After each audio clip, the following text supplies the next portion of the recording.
Matinding konsentrasyon ang pinakawalan ni Pedro bago nagpakawala ng pambihirang kapangyarihan mula sa tulong ng mutya ng bulalakaw.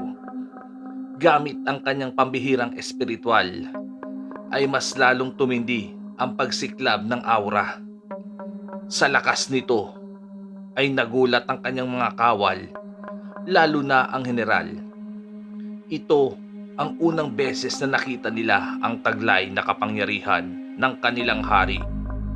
Maging sa malayong lugar, umabot ang pambihirang lakas ng binatang sugo na naramdaman naman ni Gorgon at Deborah. Nararamdaman mo rin ba ang nararamdaman ko, Deborah? Mukhang may nabubuhay dito sa mundo na nagtataglay ng pambihirang lakas. Mukhang kapanapanabik ito. Ngunit tila parang pamilyar ito sa akin. Tama ka, Panginoon Gorgon. Parang pamilyar nga sa akin ang kapangyarihang ito na nagmula sa malayo. Minsan ko na itong nararamdaman noong may bumukas sa lagusan sa ibang dimensyon. Kung hindi lang noon nabigo ang pinadala mong mandirigma, hindi sana nagsara ang lagusan at nasakop natin ang mundong yon. Matapos sumiklab ang pambihirang kapangyarihan ni Pedro, pumasok ito sa katawan ng mga sagradong manok. Tila kumalma ang mga ito at tuluyang naging mahinahon. Inutusan ng binatang sugo ang mga dambuhalang manok na dalhin sila sa kinaroroonan ni Romano. Nagulat naman sina Maria at Jolino sa ipinakitang pagkilos ng mga sagradong manok. Para silang may sariling isip na sumunod kay Pedro. Naupo ng paluhod ang mga manok na tila nagsasabing sumakay na kayo. Magigiting na kawal, maglalakbay tayo sa impapawid. Dadalhin tayo ng mga yan sa aking kapatid. Pag may nakasalubong tayong mga halimaw, huwag kayong mag-atubiling patayin sila. Patawan natin sila ng kamatayan. Matapang na utos ni Pedro sa mga kawal. Narinig niyo ang sabi ng hari. Patayin ng sinumang humarang. Ibubuhos natin ang buong lakas. Puksain ang mga kalaban.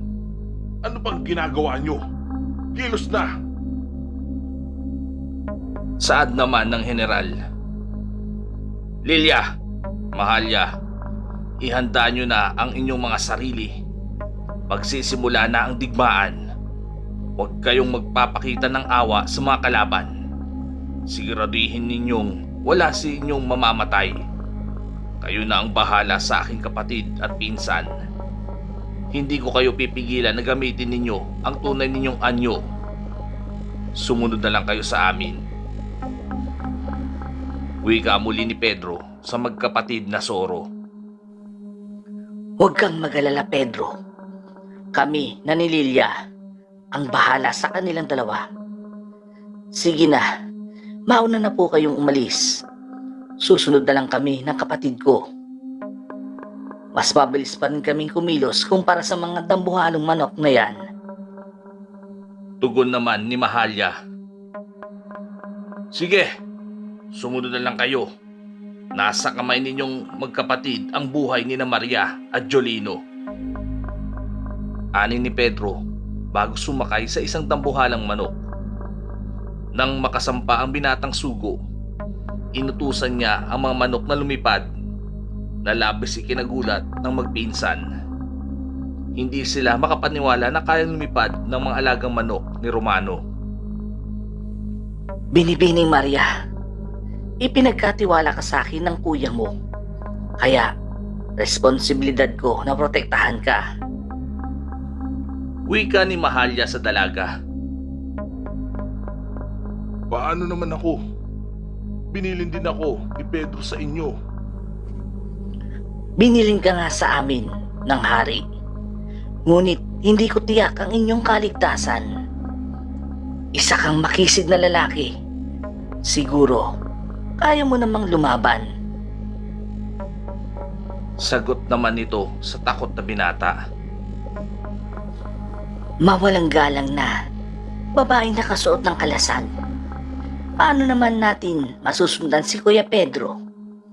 Tignan mo nga, nakalayo na sila.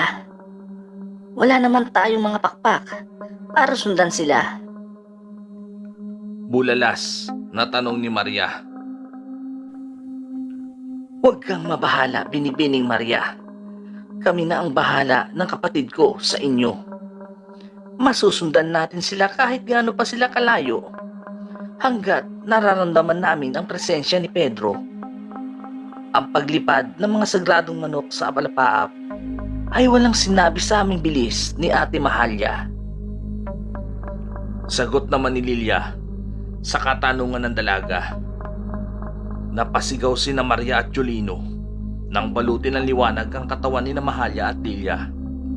Sumiklab ang nakakasilaw na kulay kahel na liwanag na napapalibutan ng puting hamog. Unti-unting napupunit ang kanilang mga balat habang umuusbong ang makakapal na balahibo at makintab na buntot. Tinubuan ng matutulis na kuko at ngipin hanggang sa tuluyang maging dambuhalang nilalang na sumusukat ng 15 talampakan. Mahigpit na hinawakan ni Lilia ang magpinsan bago tumalon ng mataas. Kasing tulin ng hangin ang bawat pagkilos. Nakasunod naman sa bandang likod si Mahalya. Ito ang magsisilbing depensa sa mga magtatangkang sumalakay sa kanila. Sa bilis ng kanilang pagkilos, mabilis lang nilang nahabol ang pangkat ni Pedro. Ang kanilang mga balahibo ay lalong tumitingkad sa liwanag ng buwan na nagbigay ng pangamba sa mga tao. Sa bawat pagtalon, lumikha ito ng pagyanig. Ano ba ang nangyayari ngayon sa bayan? Bakit napakaraming mga halimaw? Saan ba nanggaling ang mga yan? Magugunaw na ba ang mundo? Wika ng matanda sa kanyang sarili nang mapadaan sa tapat ng kanilang bahay ang 2 dambuhalang soro. Mas lalong nagkagulo ang buong lalawigan.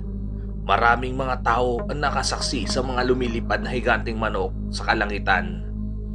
Karamihan sa mga pamilya ay nagkulong sa kani-kanilang mga tahanan sa labis na takot. Kumalat na ang balita sa bawat distrito sa pagdipana ng mga halimaw. Bawat himpilan ay nagsimula ng kumilos ang kapulisan. Naghahanda na silang labanan ang kampon ng kadiliman. Walang tigil na rin ang magkakasunod na putok ng baril sa ibang bayan. Habang nasa himpapawid ang hukbo ni Pedro, natunghayan nila ang nagaganap na kaguluhan sa lupa. Sa bahaging ibaba nakita nila ang hindi mabilang na bangkay ng mga tao. Nagsasalimbaya sa kanilang pandinig ang bawat hiyaw ng paghingi ng tulong. Gumuhit din sa kanilang mga mata ang iba't ibang uri ng halimaw na mula sa impyerno. Hanggang sa bigla na lang silang atakihin ng mga halimaw na bigla na lang lumitaw sa bandang kaliwa. General, hatiin natin sa 3 ang hukbo. Inuutusan ko ang unang hukbo na puksain ang lahat ng halimaw dito sa himpapawid. Ang pangalawang hukbo naman sa lupa. At ang pangatlo sasama sa akin. Alam kong malapit nang rito si Romano. Nararamdaman ko ang kanyang presensya. Utos muli ng general ng binatang sugo sa mga kawal. Sasama po ako sa inyong pangkat, mahal na hari. Bilang general, obligasyon ko na pangalagaan kayo. Ako ang magsisilbing kalasag mo. Wala akong pakialam kung marami man sa mga tao ang mamamatay. Ang tanging hangad ko lang ay ang kaligtasan mo. Sampit ng general na may katapatan. Alam ko ang iyong layunin. Hangad mo lang ang aking kaligtasan. Huwag mo na akong alalahanin pa. Kaya ko ang aking sarili. General, inuutusan kita na tulungan mo ang mga mortal. Nasa mga kamay mo ang kanilang kaligtasan. May tiwala ako sa iyo. Tugon naman ni Pedro. Wala nang nagawa ang general, kundi sundin ang utos ng hari. Ibiniling kasi sa kanya ng reyna na protektahan ang dakilang sugo. Ilang mandirigmang kawal ang sumama kay Pedro para harnapin si Romano. Sa kanilang paglipad, nanatiling nakasunod sina Lilia at Mahalya, kasama sina Maria at Jolino. Mga kawal, paslangin ang mga kalaban. Walang ititirang buhay. Nagsigawan ng mga kawal. Matapos magbigay utos ng kanilang general, hinugot nila ang kanilang mga espada at handa ng makipaglaban. Bawat isa sa kanila ay nagsimula ng makipagsagupaan sa bawat halimaw na nagtatangkang lumapit sa kanila. Bawat wasiwas ng kanilang mga sandata ay tumilapo ng mga ulo ng kalaban. Matagal silang nagsanay sa pakikidigma, kaya hindi sila nagpatinag kahit gaano man kabangis ang nilalang. Pati ang mga dambuhalang manok ay nakipagsabayan sa mga demonyo. Mula sa malayong distansya, bumumbuga sila ng asul na apoy na huwag tuluyang makalapit ang mga lumilipad na halimaw. Sa kalupaan sa mismong bayan, nagsimula na din ang sagupaan na pinangungunahan ni General. Umalingaw-ngaw ang bawat banggaan ng mga espada at matutulis na kuko ng halimaw. Binalot ng nakakabinging pag-angil ang buong paligid. Halimaw! May papalapit sa atin na halimaw! Malakas na sigaw ni Maria habang hawak siyang maigpit ni Lilia. Pati ang binatang si Jolino ay napasigaw sa labis na takot habang katabi nito ang dalaga. Huwag kang matakot, Binibining Maria. Hindi ka nila masasaktan. Si Ate Mahalya na ang bahala sa kanila. Pagtiwala ka lang sa amin. Ani ni Lilia sa takot na dalaga. Lahat ng halimaw na nagtatangkang umatake sa kanila ay walang habas na sinusunggaban ni Mahalya. Bawat pilantik ng kanyang mga kamay ay nahati sa dalawa ang kalaban. Kapag nasa anyo sila ng pagiging higanting soro, ay nagiging agresibo sila sa kapwa nila nilalang. Walang pinapalampas ang dambuhalang soro sa bawat demonyong nais tapusin ang kanilang buhay. Samantala, napatigil naman sa pagtakbo si Romano at bigla niyang nasagap ang malakas na aura ng kanyang kuya Pedro. Muli siyang tumingala sa alapaap at nakita ang mga alaga niyang manok habang nakasakay ang mga kawal na abalang nakikipaglaban sa mga halimaw. Dumating sa punto na biglang lumapag sa lupa ang dalawang higanting manok, sakay ang binatang sugo at ilang mandirigmang kawal. Kuya Pedro, anong ginagawa mo rito? Bungad na wika ni Romano sa nakakatandang kapatid. Mamaya na tayo mag-usap, Romano. Nasa panganib ngayon ang buhay ng sangkatauhan. May bumukas ng lagusan mula sa impyerno sa bayang ito. Inuluwa ng lagusan ang isa sa mga prinsipe ng kadiliman. Mula dito sa kinatatayuan ko, nararamdaman ko ang kanyang maitim na aura. Hindi lang siya nag-iisa. Paliwanag ni Pedro. Iyan din ang hinala ko, Kuya Pedro. Ano nang gagawin natin?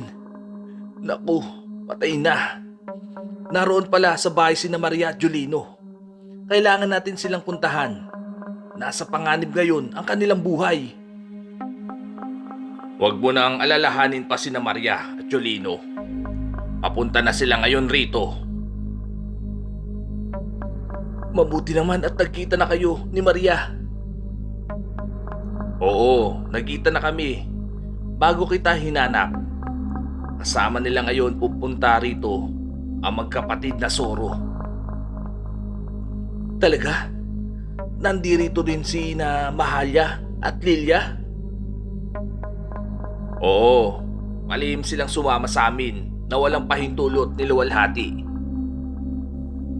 Hindi na nagawang makapagsalita ni Romano nang bumagsak sa lupa ang dalawang dambuhalang Soro. Marahan at maingat na ibinaba ni Lilia sina Maria at Jolino sa lupa. Gayunpaman, Kahit nasa magulo silang sitwasyon, nagawa pa rin ni Mariang sermonan ang kanyang kuya Romano sa pagiging pabaya nito.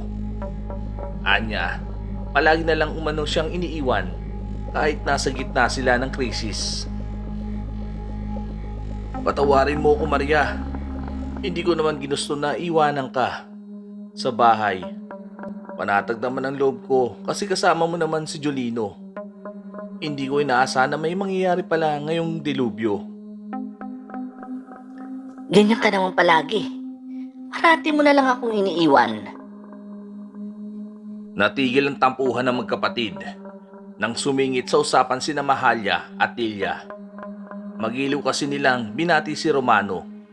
Subalit ang kanilang mainit na kamustahan sa muling pagkikita ay binasag ni Pedro. Tama na yan. Kailangan na natin kumilos, Romano. Dalhin mo sina Maria at Jolino sa ligtas na lugar. Hangad ko ang inyong kaligtasan. Sige na, umalis na kayo.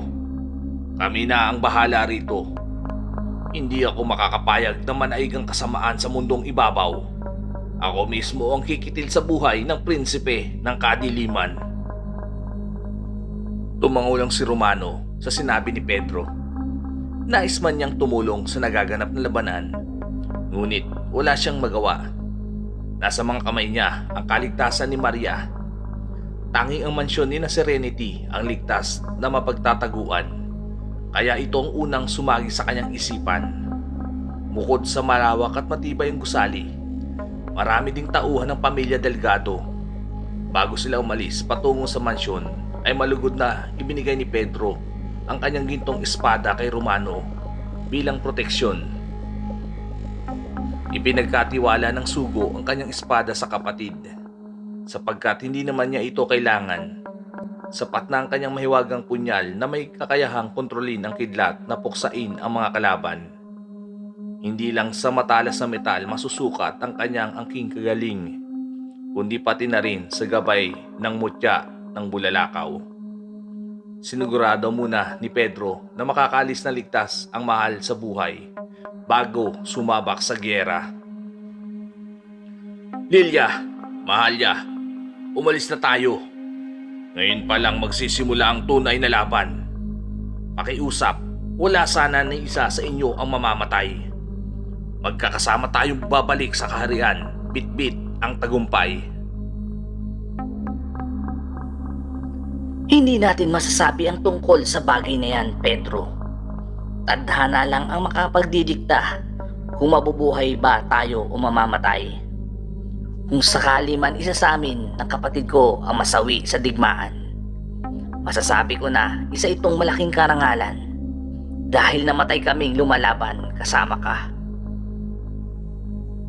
Matapang na wika ni Mahalya na handa nang harapin ang kamatayan. Tama si Ate Mahalya, Kuya Pedro. Isang karangalan ang mamatay kasama ang hari. Kung sakali mamamatay ako, hiling ko na sana'y ilibingan ko sa hardin na napapalibutan ng makukulay na bulaklak. At sa bawat talulot, may nakadapong magigiliw na paru-paro. Saad naman ni Lilya. Kung panahon nga ang magdidikta ng kapalaran, wes, babaguhin ko ang tadhana. Hindi ako makakapayag na isa sa inyo ang mawala. Ipinapangako ko na magkakasama tayong babalik sa ating mundo.